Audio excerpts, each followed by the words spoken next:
Welcome to the last breakfast. Please enjoy the video. You start by verifying power and clearance. Check the PSU rating against the GPU TDP and ensure available PCIe power cables are present.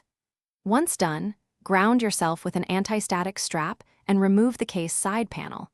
Make sure the motherboard BIOS is updated, because firmware often fixes GPU initialization. While the case is open, clear surrounding cables so the card slides in easily. This early prep prevents common failures and speeds the rest of the install. You now place the card. Align the GPU with the PCIe X16 slot and press firmly until the retention clip clicks.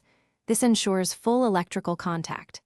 Next, fasten the bracket screws to prevent movement and attach the correct 6 or 8-pin PCIe connectors. Use 6+2 if flexible. Make sure cables are routed away from fans for cooling. Once connected, reattach the side panel but do not power on yet, because you should verify BIOS and monitor connections first. You power on and immediately confirm post and display output. If the onboard GPU is active, change the BIOS primary display to PCIe. Install the vendor driver package, then run a stress test to validate stability and temperatures. Watch for throttling or artifacts. If problems happen, reseat the card, swap PCIe power cables, or try a different slot.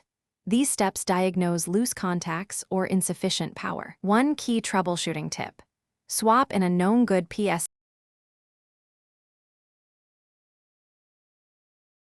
Thanks for watching. If this was helpful, leave a like and consider subscribing. See you next time.